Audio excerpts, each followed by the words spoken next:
Under the pale light of two suns, the cadets stood in formation at the base of a cliff that stretched into the sky like the wall of a fortress. The surface was jagged and uneven, carved by centuries of storms, with outcroppings sharp enough to cut skin and smooth faces that offered no grip. The instructors of the Galactic Academy announced the trial with booming voices that echoed across the canyon. Each cadet was to reach the summit using only ropes and natural materials. No plasma drills, no grav harnesses, no synthetic fibers. Just what could be found on this harsh planet. For many alien cadets, the challenge seemed unfair, almost insulting, but the instructors made it clear that survival demanded adaptability, not pride. The crystalline Eryx, shimmering in the sunlight, flexed his arms made of mineral-like shards and sneered. He spoke proudly to his companions that his body itself was born of stone and that climbing was his natural birthright. A few insectoid cadets from the Corvin swarm twitched their antennae and scratched at the ground, eager to test their hooked limbs on the cliffside. A reptilian Vorthon cadet hissed in confidence, showing his scaled claws meant for gripping prey. To them, this trial was about showing strength, endurance, or natural gifts. The human cadet, however, stood quietly at the edge of the group, her dark hair tied back, her hands tracing the fibers of vines she had collected earlier. While the others boasted or laughed, she thought of evenings long ago, sitting beside her grandmother who taught her how to tie ropes strong enough to hold the weight of a full fishing net, or a man scaling a mast in a storm. The instructors set the timer. At once, the crystalline Eryx hurled himself at the cliff. His body cracked against the rock as he attempted to carve handholds with brute strength. Dust fell, echoing down the canyon. But after only a few meters, his own weight dragged him down.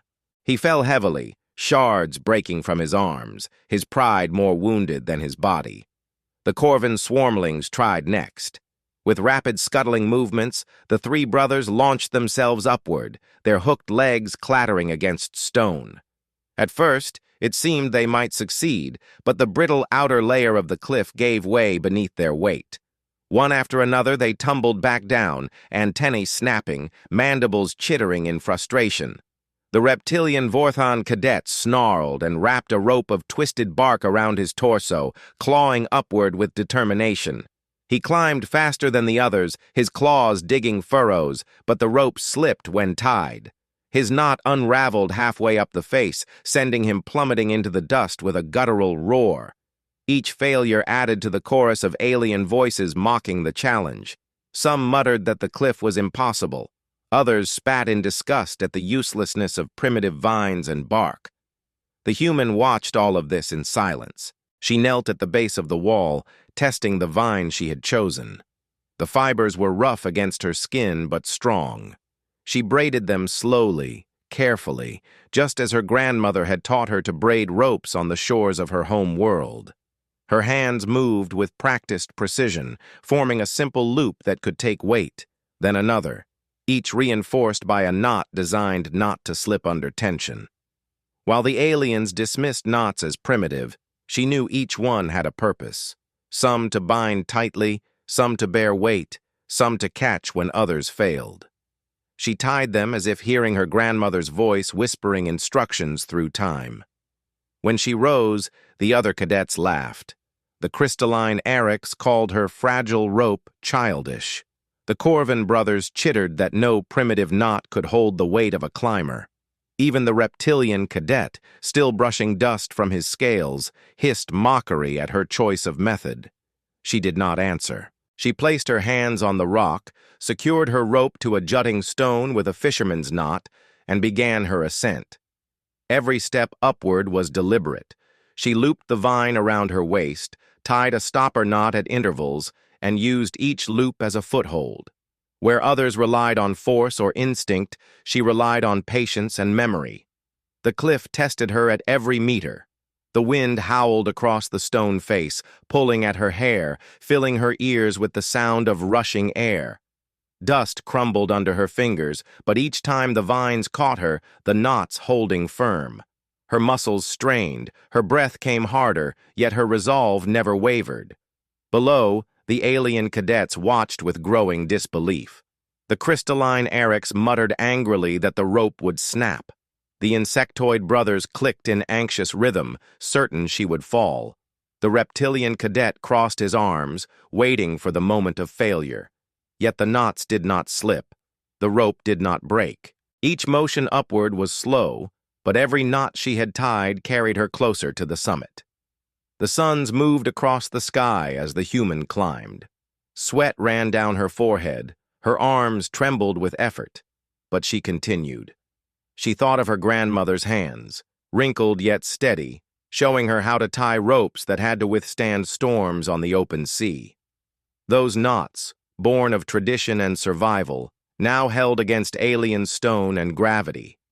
It was not strength that pulled her upward, but the wisdom of those who came before her.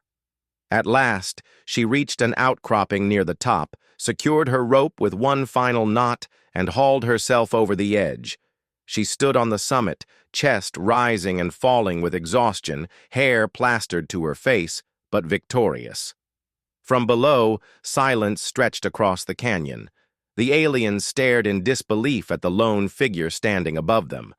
Where advanced biology and brute force had failed, simple knots tied by a human hand had succeeded. The instructors marked her success, their voices calm, but their eyes betraying respect. She had not only passed the trial, but shown that survival often lay not in strength or technology, but in knowledge preserved through generations. She raised her hand briefly, not in boast, but in acknowledgement of the lesson her grandmother had given her long ago. Under the thin air at the summit, the wind shifted from a steady hiss to a cold, rasping breath that curled around the ledge like a warning. An instructor raised a hand and pointed to a fresh marker hammered into a fracture line several meters below the crest. The task for the second phase came with no speech and no ceremony. Convert the climb into a working route for others, stabilize the fracture line before it widened, and deliver a safe descent for any cadet who needed it. The human cadet did not argue with the sky or the timetable. She knelt, pressed her palm to the rock to feel the grain of it, and mapped the forces in her head the way her grandmother had taught her to map tides. The cliff did not care about pride. The cliff only cared about direction and load. She uncoiled the braided vine and examined the sections she had not yet used. Some fibers had dried stiff in the high light, some still held a bit of spring. She separated the supple lengths for hitches that would need to bite, and the stiff lengths for loops that would need to keep their shape. She slid sideways along the rim to a narrow horn of stone that jutted from the wall like the prow of a ship. The horn rang faintly when she struck it with her knuckles, solid enough, but with a seam that might shear if loaded wrong. She chose redundancy before convenience. 2 anchor points, equalized.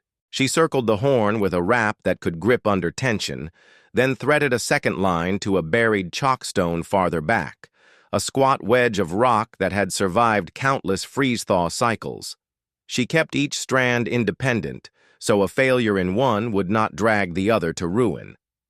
When both lines hummed with the same quiet promise under a test pull, she tied a knot that created a clean, central point.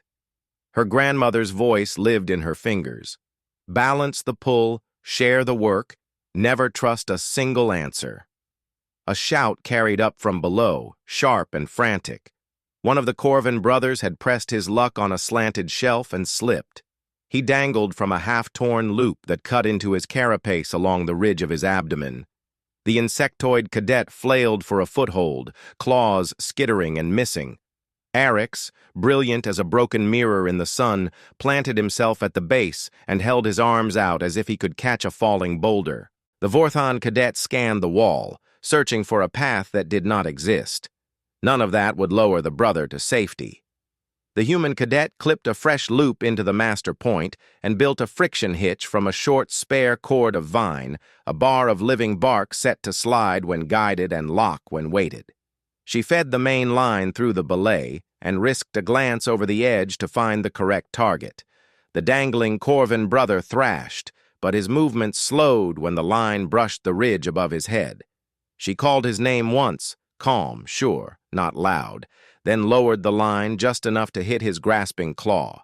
The first grasp missed, the second latched. She steadied the load with a knee braced against the anchor and kept the friction hitch seated where it could sing to her through the rope. The line tightened with the weight of a frightened body. The bark creaked. The knot held. She lowered in short pulses rather than one long slide, letting the hitch cool between movements, drifting the brother toward a flat pocket of stone beside Eric's. Eric's reached up and guided him in, careful despite his jagged hands. The Vorthon cadet pressed his body against the wall to shield the two from loose stone. When the brother's feet found the pocket, the line softened. She locked the hitch, tied a quick backup, and exhaled without sound. The instructor on the adjacent ridge cut a line of chalk into the air with a talon and pointed to a dark seam that ran like a scar through the middle of the route. That seam would be the next failure. The human cadet had already felt it under her palm when she first crossed the upper face. She moved to it now and tested the lip with a knife of bone she'd been issued at the start of the term. A little pressure crumbled the outer crust and exposed a granular interior that wanted to pour like dry sand. She would not place an anchor in that. She would bridge past it. She chose a clean edge above and a shallow concavity below, then laced a soft equalization along a V so that any sharp surge would redistribute rather than split the seam wider. The knots she chose for the junctions were simple, familiar, and impossible to misread. She left bright strips of scraped bark beside each tie-off, not as decoration, but as communication. Anyone who followed could see where to steer a hand and where to keep a boot light. Eric's climbed to the first stance under the supervision of a second instructor, his expression a blend of frustration and dawning focus. His hands, lethal against armor, were clumsy on knots. He braced a loop against a spur and tugged without conviction. The human cadet guided him with short sentences that never rose to a scold. She was not a lecturer. She was a hand on a storm line teaching another hand to feel which way the wind tried to steal the boat. He failed once and lost the twist. He failed again and pulled against the wrong strand. On the third try, he closed the loop correctly and watched it tighten with a look that mixed relief and confusion, as if the line had done magic rather than honest work. He nodded without a word. The nod was not for her. The nod was for the knot. The Vorthon cadet climbed next, cautious and fluid. He moved well until the seam forced him to choose between speed and subtlety. He chose speed and kicked. The concavity spat pebbles into his face and blinded him with dust. He hung by one arm, claws scrabbling for a new bite. The human cadet had anticipated that exact mistake. She fed slack intentionally into the upper line and let the equalized V accept the sudden load. The friction hitch talked to her wrist with a low humming weight. She kept her breathing even and denied the cliff any chance to compound the error. When the dust cleared, the Vorthon cadet blinked, found the flagged strip of bark, and used the designated foothold as if he had always intended to trust it. The wind strengthened at noon, bringing a smear of high cloud that turned the light from hard white to bruised silver. The cliff cooled, and the crispy outer flakes that had clung stubbornly in the heat began to slough off in brittle rain.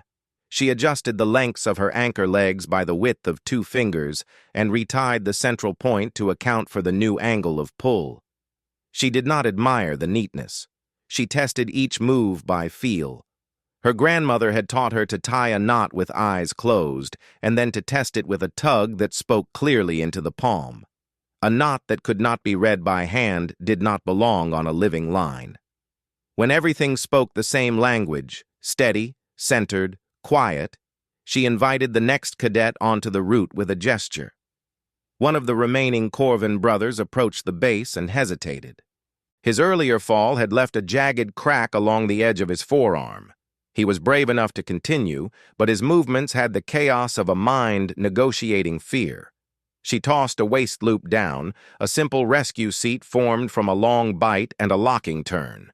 He slid into it with a flick of his abdomen and looked up in surprise when the seat supported him without cutting. She gave him a short command to test the sit and stand cycle. He did. The loop held. He started climbing again, this time with a calm he had not earned through talent, only through trust. By mid-afternoon, the route had a rhythm. The line breathed in and out with each climber. The anchor held the quiet at the center. The instructors said little, but the silence had shifted from skepticism to attention. The human cadet moved as a conductor rather than a soloist. She set a cadence for the belay, a beat for the transfers, a pause for the rests. When a gust struck, she called for a halt. When the gust passed, she called for motion. She kept the story of the cliff in her head like a chart with currents drawn in ink. The summit was no longer a prize for one person. The summit was a reachable place for a group because a rope made it so. Eric surprised her once. He reached a stance near the seam and chose, without instruction, to build a personal backup on a small horn with a quick hitch he had watched her tie twice. He pulled the tail clean and tested the bite with a perfect, skeptical frown. He did not look up for approval. He leaned into the line and continued upward. The Vorthan cadet surprised her as well. He passed a loop to the last Corvin brother without being asked, and when the brother fumbled with numb claws, he took the claws gently in his own hands and guided them through the motion until the loop formed correctly. The shared language was not fluent, but it was growing.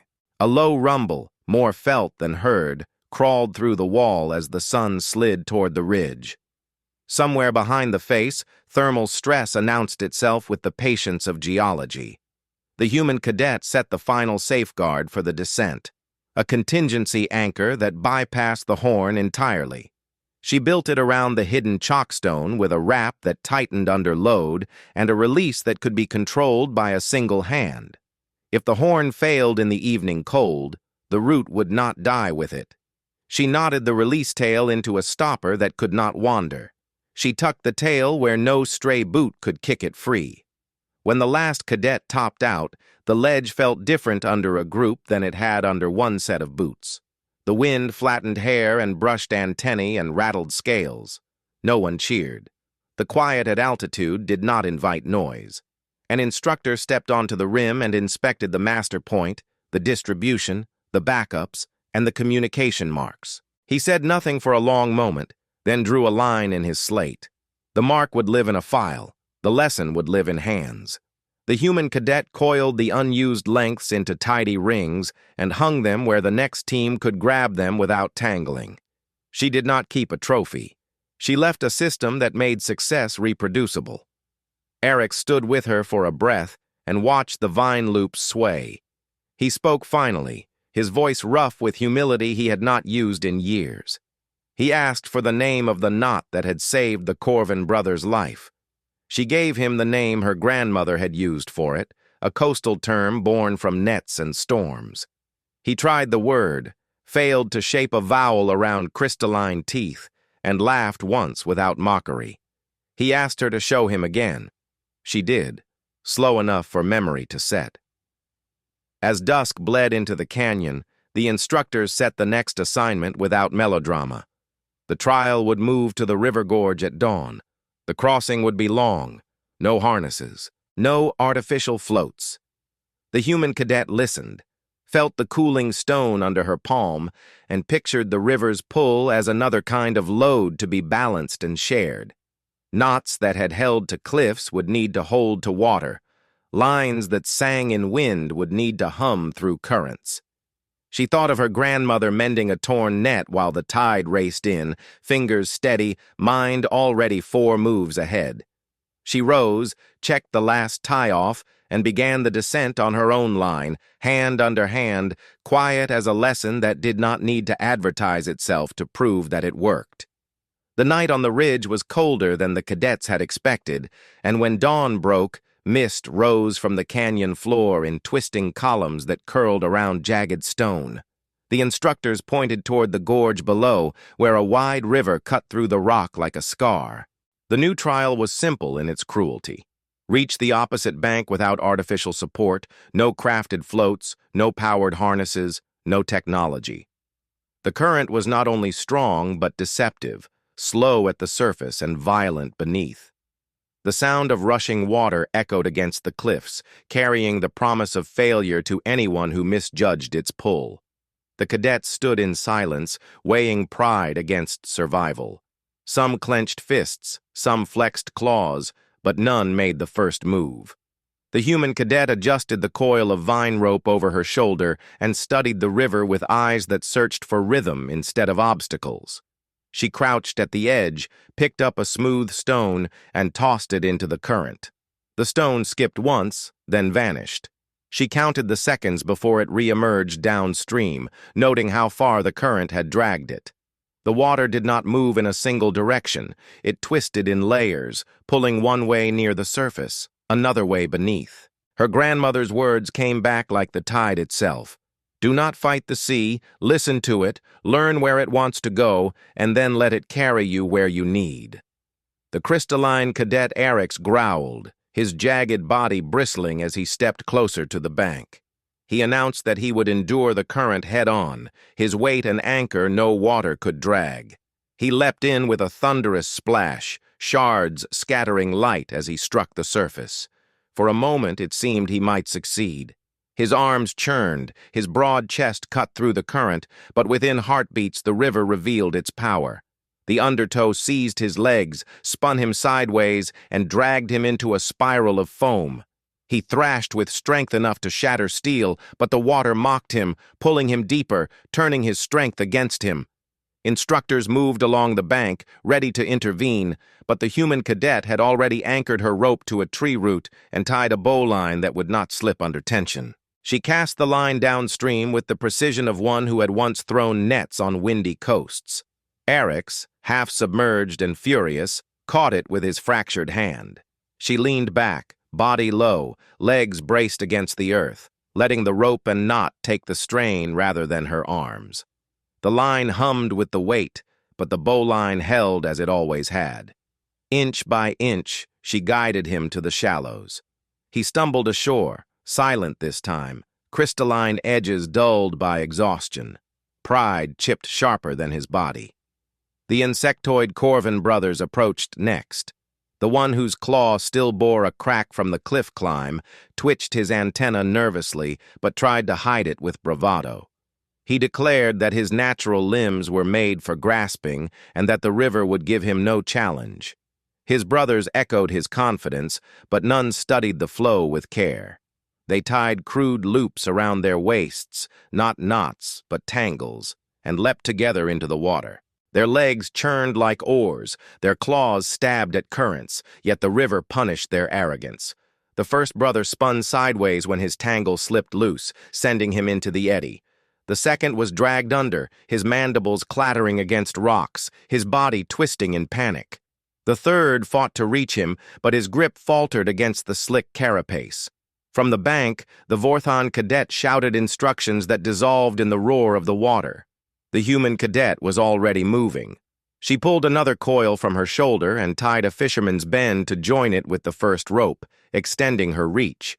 She knelt low, tested the tension with her wrist, then built a Prusik loop from a thinner cord, clipping it to her own waist as a failsafe. With practiced calm, she advanced into the current just far enough to toss the line within reach.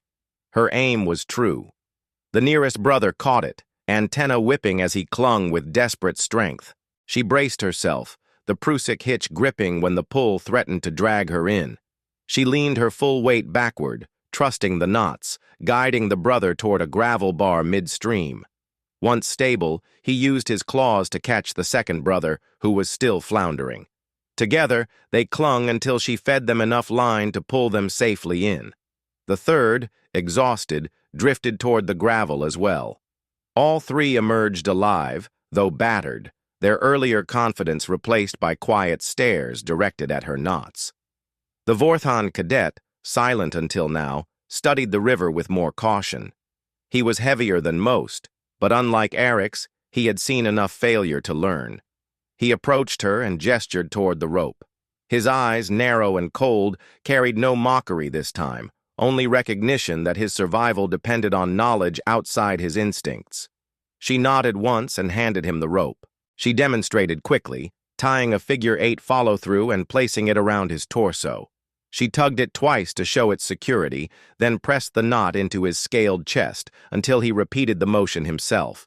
His claws, sharp enough to flay an enemy, were clumsy with the rope, but under her steady gaze he tied the knot correctly. When he entered the water, he did not thrash. He moved with controlled strokes, his body following the rope's lead, not fighting it. With her guiding from the bank, he reached the far side, hauled himself up the slick stones, and let the current run off his scales. He looked back once, a rare acknowledgement, and gave a slow nod before stepping away from the water. The instructors finally called for her to demonstrate the last crossing herself. She adjusted the rope into a harness of loops and knots that distributed weight across her body. She stepped into the river, not with arrogance, but with rhythm. The current seized her legs, but she bent her knees, allowing the pull to pass through her body instead of against it. The rope hummed at her waist, alive with tension, each knot tightening under the water's grip. She advanced sideways, planting her feet deliberately, never rushing, never fighting. The river tugged harder at the center, but she shifted her weight onto the downstream foot, a technique her grandmother had once described while standing knee-deep in a tide pool. The motion was not about strength but surrender, using the force to balance rather than resist. Slowly, steadily, she reached the far bank and hauled herself up beside the Vorthon cadet. The others followed in pairs, some guided by her knots, others carried by her corrections, shouted across the roar. By the time the last cadet stumbled onto the opposite shore, the sun had climbed high and the mist had burned away. The river, unbothered by their effort, continued its endless surge. The cadets stood together, dripping and silent, each marked by failure or near loss, yet all had survived because of the knots her grandmother had taught her. The instructors made their marks again, and once more, no ceremony followed. The lesson lived in the wet lines, the steady knots, and the memory of hands that knew what pride alone could never solve. When evening approached and the cadets built a camp on the far bank, none laughed at her methods. Eric sat apart, polishing the edges of his fractured arm, but his gaze lingered on the knot she had tied to dry near the fire. The Corvin brothers stayed close together, antennae twitching with the memory of water closing over them, and one of them mimicked the twist of a fisherman's bend with slow claws. The Vorthon cadet sat with his back to the river, quiet, sharpening a claw with a stone, but pausing to glance at the rope whenever the wind shifted it. She said nothing, offering no speech, but her hands continued to braid new lengths by firelight. The river's voice in the distance was steady, a reminder that the next trial would be harsher still. Dawn came with a low roll of thunder and a sky the color of old steel. The river had lost its voice under the gusts, and the gorge beyond the camp opened into a crooked maze of chimneys and wind-carved pillars. An instructor raised a signal baton toward a broken arch that spanned a chasm and tapped a timer on his wrist. The meaning needed no translation. Cross the gap with what the land allowed and do it fast. No ladders, no boards, no engines. The arch was too fractured to walk. The floor of the chasm was a heaving chaos of knife-edged spires, and the only promising anchors were a twisted acacia on the near rim and a squat, muscular tree clinging to a crack on the far side. The human cadet studied those roots first. The wind clawed at her hair and sent dust stripes racing along the lip of the drop. She measured the distance with her eyes, and then with a tossed stone that took 3 beats to hit rock below and 1 beat more to vanish into the gaps. She did not announce a plan. She laid 1 coil of vine against the earth and ran fingers along every meter, stripping bruised fibers until the line gleamed with a clean, living sheen. She chose a 2nd coil for backup and a 3rd to serve as a haul. The acacia wore lightning scars that had split the bark but left the heartwood tough. She circled the trunk with a wrap high enough to catch clean wind without sawing the bark and low enough to keep leverage. She tied a bowline for the master point and tightened a secondary hitch hard against the standing line to prevent creep. She turned to Eric's, pointed to a boulder the size of his chest, and asked him to drag it into position to act as a ground anchor for a directional. He obeyed without comment, crystalline feet grating on stone. The far side tree bent under gusts, and then returned to center like a stubborn old spine. That made it trustworthy if the roots were deep, but the cliff's edge hid the truth. Someone had to go across without the security of a finished line to set the first anchor. The Vorthon cadet stepped forward and offered a coil of his own, but the human cadet shook her head. He outweighed her by half and would punish any mistake with a catastrophic load. She tied a figure-8 follow-through into her chest loop, knotted a short lanyard to a waist ring, and built a pair of Prusik loops for hands and feet. She clipped one end of the lead line to her harness and kept the other in a throw coil. A gust tried to peel her hat from her head. She let it go and did not look back. She eased herself along the rotten stone of the broken arch until the old path ended in a jagged bite. From that bite, the gap yawned clean to the far side. She fed slack to her lanyard and stepped into emptiness. The lead line hissed along the rock until the acacia's master point caught and sang. She hung for an instant as the wind shoved her sideways and then let the Prusik on her foot loop bite. The motion turned wild force into a small, readable pull. Hand by hand, foot by foot, she pendulumed to the far rim, scraping her knees where the stone insisted on a toll. When her fingers closed on the bark of the squat tree, the relief was a physical heat behind her eyes. She hugged the trunk, breathed once, and began the far anchor with steady hands. The far side roots were sunk into a crack that drank rain and gave back nothing. Good. She ran a rap low to the earth to avoid prying, then equalized the load to a stone horn wedged in the crack. The horn moaned when she tested it, and then settled into a deep refusal to move. She tied a clean loop for the incoming line and threw 2 bright bark flags beside the knot so no cadet could miss the connection. She signaled with a short tug. The signal came back. The system was alive. Now the gap needed a spine. She fed the main line through the far side loop and sent the tail back across the chasm. Eric's caught it and hauled it to the acacia. On her side, she built a capture hitch from a spare cord so the line could take tension and keep it. On his side, she guided Eric's into a trucker's hitch anchored to the boulder and the tree, a simple machine of rope and leverage that turned every pull into multiplied force.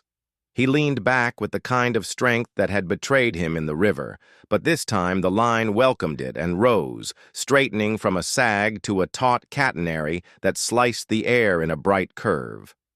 The human cadet seated the capture hitch and heard the pitch of the line rise to a clear tone that meant strong but not foolish. She tested it with her full weight and felt the tremor travel from her bones into the system and then dissipate into wood and stone. The first to cross would set the pattern for all. She chose one of the Corvin brothers, the one whose confidence had returned in small, careful increments instead of noisy leaps. She fit him with a simple sit harness and a chest loop to keep his center high, then clipped him to the high line with 2 opposed carabiners whittled from hardwood and smoothed with oil. Those were not tools of a modern workshop. Those were imitations of memories. She set a foot loop on a trailing tag line so he could rest without losing position. He nodded with an earnest, jerky motion and eased his weight onto the line. The wind pressed his body into a trembling curve. He swallowed, set his hands on the line, and began the slow crawl. The high line thrummed and then settled. He reached the far side without drama, which was the kind of success that survives. The second brother went next and learned that the middle of a span feels like a different country. At the center, a gust struck him broadside and spun him into a roll that tangled his foot in the tag loop. Panic blew through his antennae like an electrical storm. The human cadet kept her voice low and even across the wind, 1 word at a time. He stopped fighting his own spin, relaxed enough to let the line untwist, and then found the foot loop again. He finished pale under the carapace, but whole. Eric's insisted on going third. Pride rode on his tongue, but humility sat in his shoulders. He clipped with meticulous care, tested each whittled clip, and then committed. His weight bowed the line more than the others had, and for a moment the capture hitch slipped a half-inch under the surge. The human cadet had expected that bite and kept a braking hand on the tail. The hitch reset. Eric's moved with a new economy, each motion smaller than his strength could have forced, each correction measured instead of violent. He reached her side with a sound that might have been a laugh if a crystalline throat knew how to laugh. The Vorthon cadet took fourth, set his jaw against any need for comfort, and crossed with a veteran's silence.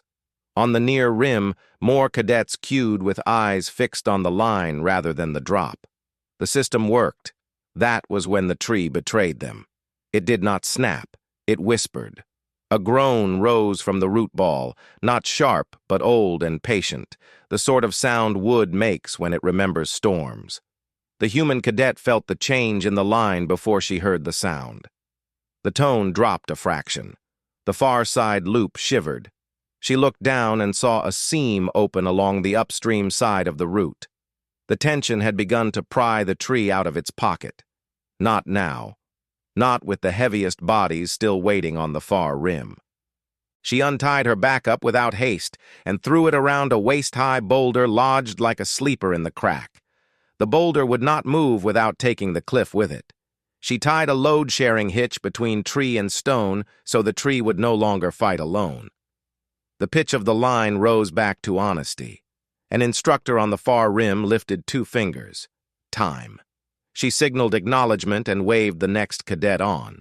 2 more crossed. Wind built. The sky darkened at the horizon into a bruised purple. A rattle of grit along the lip announced the first scouts of rain. She needed to increase throughput without sacrificing safety, which meant changing technique midstream. She rigged a tandem with tighter spacing and put the last Corvin brother and a lighter mammal cadet on together, offsetting their weights so the line would not yaw into the wind as much. The pair moved like a 2-person saw in calm hands. The line accepted the new rhythm without argument. Rain arrived as a sheet, cold and sudden, more insult than relief. The high line turned slick in an instant. The human cadet pulled a sleeve across the rope and watched the water bead on the fibrous surface rather than soak in. Good preparation had paid for the next minute. On the far rim, Eric's had to reset the trucker's hitch twice as the wet line crept under load. He cursed once, quietly, and then added a backup half-hitch that fixed the problem with rough elegance. He did not look across for approval. He did not need it. The last to cross was a heavy quadruped cadet whose anatomy made clip-in awkward and hand-over-hand movement brutal. The human cadet improvised a sling under the barrel of the body and 2 foreleg loops to keep the chest high. She attached a tagline to the far side and built a 3-to-1 haul with a series of simple redirects that gave Eric's and the Vorthon cadet the leverage of 3 more friends. The trio heaved in synchrony while she fed slack through the capture hitch. The system groaned and then performed.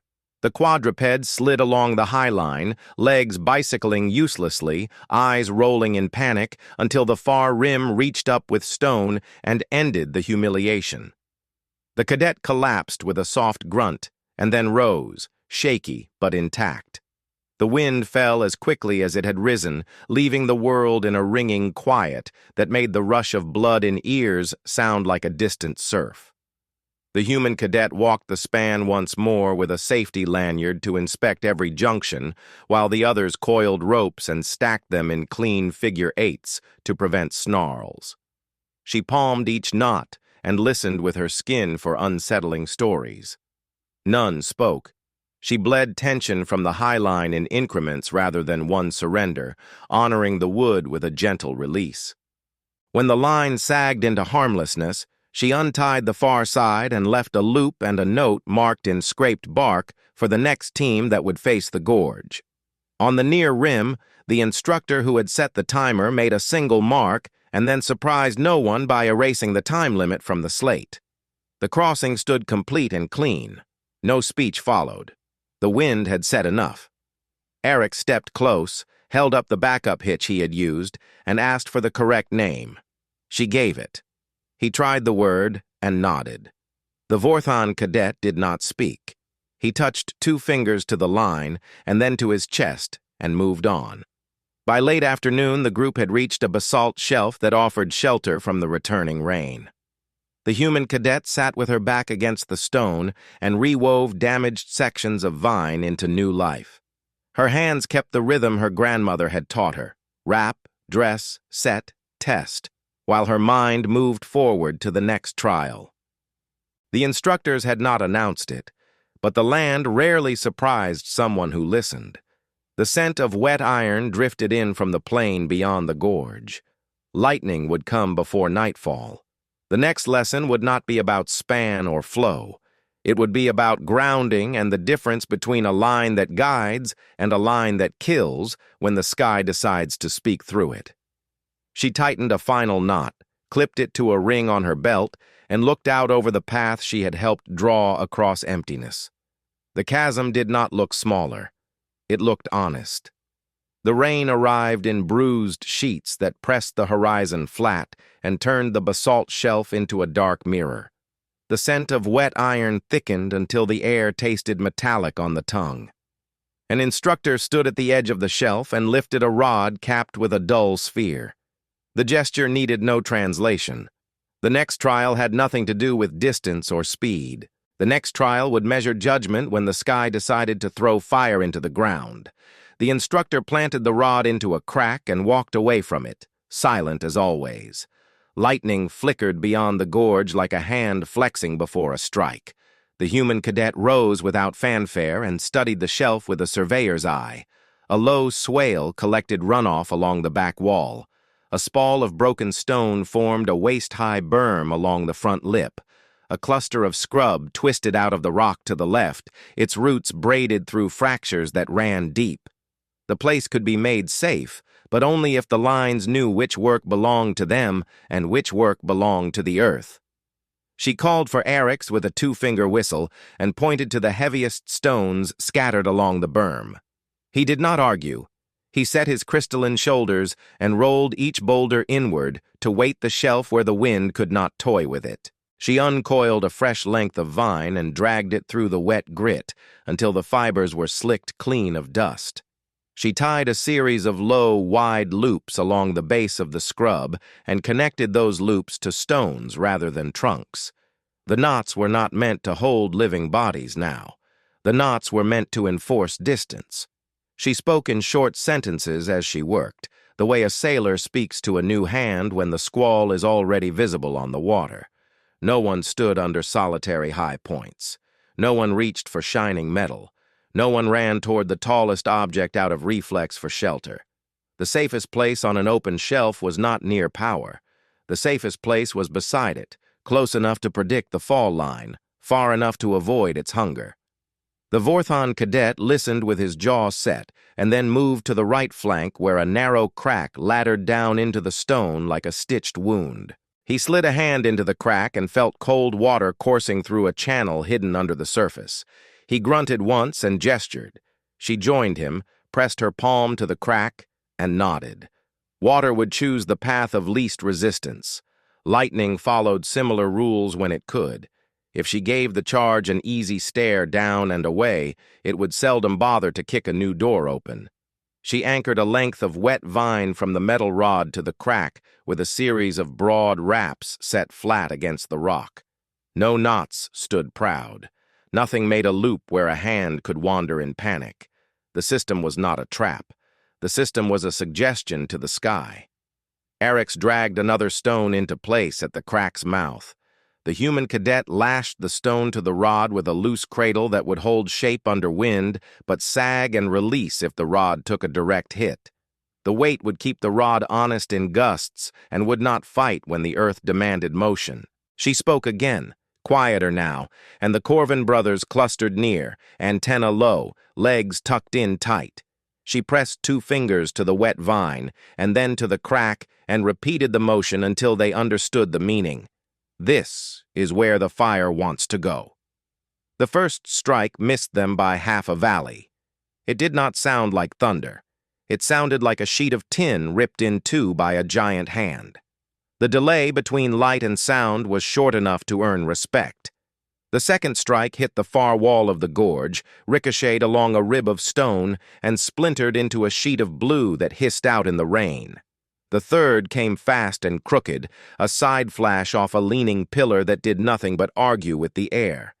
She watched the rod without blinking until the whites of her eyes felt raw. Each flicker painted the wet vines in a ghost's shine.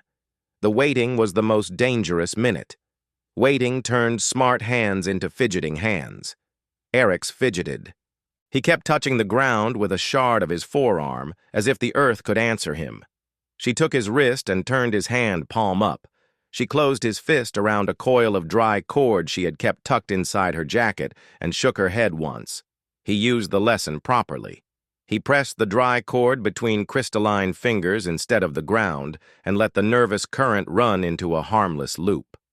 The Vorthon cadet crouched at the flank, eyes half closed like a hunter listening for a stalker in tall grass. He watched the scrub rather than the sky. Leaves whispered before metal sang. The first clue did not come from above. The strike landed on the rod as if the night had fallen in one razor line. The dull sphere erupted in white. The hair along the human cadet's forearms prickled and fell, then rose again with the echo. The wet vine twitched and hissed, then flattened and lay as if pinned by a fist. A copper taste flooded every mouth. The rod bowed, sagged into the cradle, and then righted itself with stubborn dignity. The crack accepted the rush without complaint. The ground underfoot trembled, then settled. The system held because it had demanded nothing heroic from any single part. She did not smile. She checked for fools who might have chosen that instant to stand. No one stood. For one full breath, the shelf remembered how to be quiet. Then a scream cut through the rain, high and panicked, from beyond the berm to the right. One Corvin brother, the smallest, had broken from the loop during the last gust to retrieve a loose pack that had slid toward the lip. He had misjudged the reach. He had stepped into open ground where wind lifted water off the stone and wrote quick black runes with it. The runes crawled toward him like living veins as latent charge searched for a path to close. He froze, not out of discipline, but out of the animal certainty that any motion would call the sky down. The human cadet did not shout. Shouting would have driven him to run. She grabbed the coil of dry cord from Eric's hand and flung a bite of it toward the frightened cadet. Dry cord mattered now, not because it would never conduct, but because it would not invite the first bite. The coil fell short by a handspan. The Vorthon cadet, already crouched at the flank with his legs coiled like springs, launched forward in a half circle, never rising higher than his own chest. He did not cross in front of the rod. He did not cut the wet vine. He slid along the lip where the stone still remembered drought and caught the cord on first try. His free hand scooped the pack and hurled it back toward the berm. With the cord looped around the Corvin brother's waist, he dragged him sideways into the shadow of the scrub and then flat onto the rock, limbs tucked close, head low. He left his own chest pressed against the ground until the taste of copper faded. The pair did not move again until the human cadet tapped each carapace with the back of her knuckles, a signal that meant the storm's breath had turned from flame to steam. The sky tested the system twice more. Each time the vine sang and the crack drank. Each time the rod bowed and remembered duty. Rain washed the charge stink out of the air with the weary patience of a long shift ending. Light drifted behind the western buttes. The shelf breathed. The human cadet stood and checked for foolish burns, for blind spots, for stupid courage left unpunished only by luck. She found none. She loosened the lashings on the rod cradle so the wood would not stiffen into a lie about its own strength. She lifted each loop from the scrub and drained the water from every low place. She coiled the wet lines in loose rings to dry, then wrapped them in bark she had set aside for that purpose. Nothing would mold under her watch. An instructor approached with the same spare gait he had used at sunrise and looked at the rod, the crack, the loops, and the cadets who had learned how to make a place safe without making it proud. He did not praise. He asked a single question, the kind that splits a lesson from a trick. What would she do if the shelf offered no crack and the storm chased the team across open salt with no shelter at all? She answered without hesitation. From her belt, she lifted a small ring of knotted cord, short, dense, shaped into a flat mat with loops at each corner. She set it on the wet stone and pressed a palm to its center. She explained that she would lay 10 such mats in a line, each one tied to the next with slack that kissed the ground. She would weight the far end with stones and keep every head low and every chest off the earth. She would invite the strike to choose the mats rather than a body by giving the charge something easy to stitch across. She would move slow as prayer until the storm wasted itself talking to the earth. The instructor said nothing. He turned the mat in his hand, tested a loop, and handed it back. Dusk came with a tired peace. The camp that rose on the leeward side of the shelf did not huddle under poles or flaunt high silhouettes. It crouched, smart and small, with lines that kept fabric from flogging and knots that could be pulled loose with one hand in a hurry. Eric sat with his back against a stone, turning a short length of cord through his fingers until a bowline appeared without conscious effort. He tightened it, shook it, and then untied it just to feel the confidence of the motion. The Vorthon cadet sharpened a blunt claw with a flake of basalt and looked up only once to watch the human cadet tie a mat like the one she had shown the instructor. He memorized the weave with a glance that said more than an essay. When the instructors finally stood the cadets in a half circle, the storm had withdrawn to the horizon and was busy harassing a different ridge. The senior instructor spoke 3 sentences that almost counted as a speech. The first named the trial complete. The second named the cadets who had failed earlier tests and had returned to finish here without complaint. The third named the lesson in words that would survive in a file. The difference between courage and care is measured in knots rather than boasts. He lifted a case that had traveled with him to 100 such shelves and opened it to reveal a coil of fiber rope, not vine, not makeshift, but a length of seasoned line that held the sun in its twist. He handed it to the human cadet without ceremony. She did not lift it high.